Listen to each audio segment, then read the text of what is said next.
Welcome, everybody, to Dead Talk Live. And tonight we have director William Brent Bell, whose latest movie, Orphan First Kill, is now streaming on Paramount Plus. It just came out several weeks ago, premiered August 19th to be exact.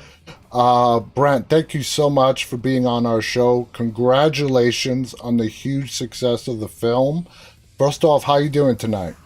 I'm good. Thank you for having me on, man. It's great Um, to have you back. And just like we were in a saying, bit. yeah, it's been a bit. It's been almost a year and a half. It doesn't seem that long. So let's get down to this amazing Yes. film. As we were talking a little bit before we went live, tackling a sequel, it could be a slippery slope, especially in horror. So when you were asked to take this project on, what were your thoughts? Did you have any reservations, considering how popular the first one was? What was going through your mind? Yeah, I was a big fan of the first one. So when they asked me to read the script, I was pretty surprised. It had been 12, 13 years by that point. And I was surprised they were making another one. And I was like, well, as a fan, yeah, like I'm excited to read the script. But I was like, but I'm probably not going to be the guy to make the movie because I can't imagine how you're going to live up to this great twist the original was so well known for. And then I was like, and I don't really know where you start trying to like find a new Isabelle Furman to play Esther, you know? Hmm. And then I read the script and I was like, whoa, this is not what I expected, you know? And then it became like, okay, now what do we do about Esther, you know? Exactly. And actually it was Isabel who reached out to me. Um, and I was doing the screening that night and I was like, come to the screening. And she came out and met me. And then I was like, whoa, like, and she just, she looked the same and just a little bigger. And she was just really excited about like, it was her character. And she's like, I Yeah, don't want to let her character go. So anyway, so it was all a crazy process. that sounds crazy. So was it the original plan to cast someone else as Esther? I don't think I don't think anybody really Thought thought that we far could ahead. cast her. I think everybody assumed that's kind of that's not going to happen. And but we were just getting into prepping the movie or developing the like second, third drafts of the script or whatever when she reached out to me, and so everybody was like, they loved the idea, and I know they had been talking to her about a cameo before Wow. I came on board. And but like I said, when I met her, I called the producers and was like, this could really work, with Yeah. her. And it just changes everything. And Eh, and they were like, we can make it work. We love the idea. Um, it's just like, can we do it? Yeah. Uh, We're going to so get into that in a bit. We're going to talk more about Isabel. Now, as a director, like we talked about, of a very popular first film taking on the sequel, did Paramount allow you artistic freedom? Or being a big studio, this was a big studio film, did they try to guide you, sort of like repeat what they did in the first one, but just in a different scenario? nobody ever got specific with me in respect to how I was approaching directing the movie. And then as far as developing the script, you know, the first half or more very, you know, it was on purpose that it kind of Hmm. felt similar to the first movie in some ways. We wanted it to feel different, but at the same time familiar, and almost to where it might lead you down the path that this is just going to be another, Yeah, same thing as the first time, sort of. but it's not. And It's completely no, and different. and the writer, like Alex Mace, who created this sort of all with David Leslie Johnson McKittrick, um, they cracked the kind of angle of this movie. Hmm. And then Dave Cogshaw, the screenwriter, really came in with this fresh kind of fun energy to the story. So we were making this movie also like right at the height of COVID. One of the first kind of movies out of the gate. There was no vaccine. There was nothing. Wow. So the fact that we were making it, the fact that we were making it with Isabel, like, everybody was just trying to make the best movie we possibly could. So nobody was trying to control or anything like that. Yeah. It was just we were all try shooting to for the end. yeah, just try to do the best that you can under the very hard conditions of COVID. And I thought this was probably shot during the end of COVID because, I mean, everything was so beautifully put together. Now let's talk about Isabel. Now, people, Yes. well, first off, let's talk about, we're not going to give away any spoilers, but as lifelong horror fans like we are, Yeah. and you were reading this script, did you see that plot twist coming in this one? Because the producer who spoke to me before hinted that there was something, but she didn't want to say too much, which was good. Yeah. So it was on my radar that, okay, they're going to try to do something, and then it totally blindsided me. Me too. I don't know. Yeah, I don't know if it was because I was so into the script and forgot that I was looking for a twist, or I just wasn't looking for that twist. And it's it's You don't see it carried coming. through to audience. Yeah, I'll tell you my reaction. I was sitting on the couch late at night. Everyone was asleep. I was watching the film. And when that twist happened, I literally sat up on the couch. I was sort of laying down. I sat up to watch the rest of the movie. That's how off-putting and just blindsided you. It came out of yeah, nowhere. Now, Isabelle Fuhrman, we got to talk about her transformation. People can understand the makeup part of it and, make her look younger. Isabelle is a average size height woman. She's about 5'3", 5'4". What did you guys do as a director? This was my question for the height issue. How did you guys, through the camera process, make her look like she's 4.5, 5 feet tall, even shorter? How'd you do it? there were a lot of. I feel like we probably used every trick in the book.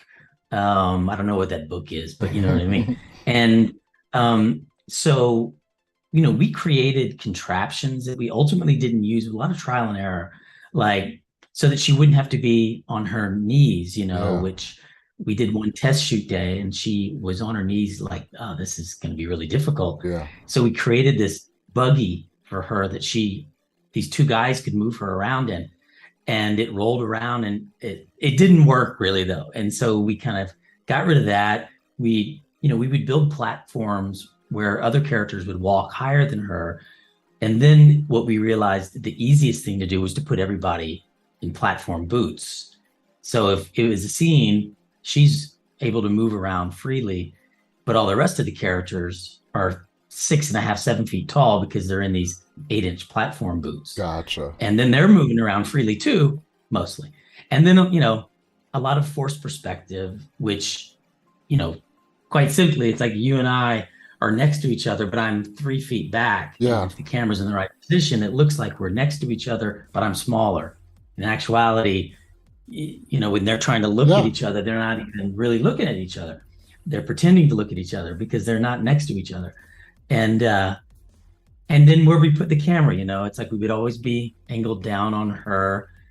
We'd always give her kind of extra light. And it was such a challenge. Mm-hmm. But it was super fun. It was just like solving a puzzle every day, every scene, getting together and going, all right, how are we going to approach this one? One scene in particular, as I was watching the film, that I'm like, this must have been especially challenging, is towards the beginning of the film that she steps up on a chair. Yeah. Was that like particularly challenging to show her up on that chair? What was cool is and we used two really great body doubles. And so if you look at that scene, there are shots like from a high angle security camera from behind. Mm-hmm. So that's a little girl, standing on that chair. And then the guy was very tall. So those, we call them sometimes you call it a Texas switch, where we will take like one actor or a stunt person, and in camera we'll switch that person out and you won't notice it. And in actuality, now you're looking at a double, or now you're looking at the actor. Yeah. And, there's that one shot that's kind of a one single shot Mm-hmm. when she escapes. I think there are 4 Texas switches in that scene. So we follow a little girl, and then the camera passes her. And when the camera passes her, Isabel came out of one of the rooms, and that little girl went inside the room, and the camera doesn't cut. And then when we swing back around, Isabel's in frame. And then when Isabel takes off walking, she hides behind a wall. She peeks out. Yeah. And then when she boats back, a little girl takes her place and keeps walking. Wow. So then we follow the little girl. And then we did it again to get her into the elevator. And so we did that several times in the movie. And it's a really fun, effective technique, because you're like, oh, wait, that's her walking. There's no camera cut, really. I'm a huge fan of the long shot. I don't know. I've been for a while. It adds something to the film when there is just one continuous scene. I had no idea you guys did that in one continual roll. I mean, to me, that seems like you guys wanted a really hard day that day, but you pulled it off great. It was a crazy day, and I don't think a lot of the crew were ready for it, because it wasn't just the switching of her in the same shot and doing it all in these big long takes, but all the doors had to open up exactly on time, and the elevators. So you had crew members on every single door timing it all out to make sure that it was timed where she swiped it. And it was crazy. It was it was super fun. And when we were done, everybody was worn out and kind of half pissed off and half like, that was why we make movies. That was so fun. Yeah. Being a fan of the first one, when you started filming and Isabel got into character, what were your feelings? Were you impressed, blown away on how she quickly got back into that character? It was incredible, because she kind of tweaked her voice a little. She, worked with the same acting coach for her voice, for her accent, that she worked with on the original film when she was 10 years old. And seeing, that, I think probably the thing that makes the movie work, really, it always starts with the script. In this case, it couldn't be more true, because remember, the twist isn't just like an aha moment that now it answers the question to the whole movie. It changes the whole complexion of the movie for the second and third act. It's a shift, as much as it's a twist. So that was so important in changing the tone of this movie. And with her, never did she have any kind of worry about walking around dressed like herself at 10, with 2 or 3 body doubles running around that were, a foot shorter than her. And she could have so easily felt like, what am I doing? Am I crazy for doing this, And then the other actors too. But because she completely, was 100% all in, it just made everybody on the crew, in the cast, just kind of like, this is totally she's got believable. It. Yeah, she's got it. But it was, because if she's not worried, we're not worried. She was off in the corner of the set, crying before a take, because she wants to go home, because it was a huge mistake to do this. She put herself out there to do it. Wow. It would have been a nightmare. Oh yeah. And then when she saw the first cut of the movie, if she would have called me, or she would have not returned my phone calls after that. But she absolutely loved it. So it was, she kind of set the tone for everything. And she was also the most important critic, to the movie, to me. Let's switch over to Julia Stiles. I am a huge fan of Julia and have been for a long time. I think she's an amazing actress. First off, what was it like working with Julia? I expected her, when I first talked to her, she's such a serious actor, right? She's such an accomplished actor. I was pretty frightened, I guess, maybe is what you'd say. And worried about if I changed something, and she was just nothing bothered her at all. She was so cool about everything. we were shooting in the dead of winter in Winnipeg.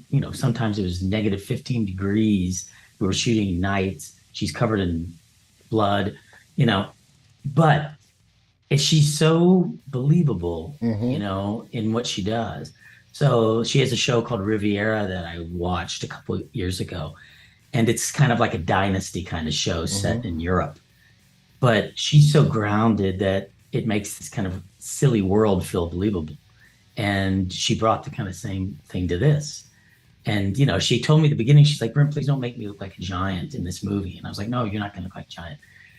Um, and the fact that she just was able to have so much fun with Isabel and with Matthew Finland, who played her son, Yeah, like they all just had such a great time under such tricky circumstances. absolutely. But Let's. I think it made such a difference having her, because she took what can be a pretty silly concept in some ways and just made it feel believable to me. Absolutely. Now let's talk about her character, Trisha. Trisha could have been played a variety of different ways. Now, when Julia got cast, did you guys did you sort of sit back and listen to how she envisioned Trisha to be, and you both got on the same page, vice versa? How did those conversations happen? I mean, I feel like, sometimes they'll say 80% of directing is casting. Hmm. But if I'm casting somebody, it's like I'm kind of leaning into what they bring naturally, Yeah. It's like her comic timing, her sense of seriousness, like all those things. She has incredible instincts. And so we just wanted the character to be believable. Yeah. We wanted it, and so we were on the same page about that. And if we played around with the scene, changed stuff, it's like she just snapped right into it. So it's like we shared a very common vision on like who Trisha is, That's and awesome. which made it so much easier. Now, this is a prequel. Now, so we Yeah, see Esther making some mistakes yeah, in the movie. Was that important, both in the script and in the film, to show us that by the time she reaches the first movie that we saw many years ago, she did go through a learning process on manipulating people and how to con yep. the system?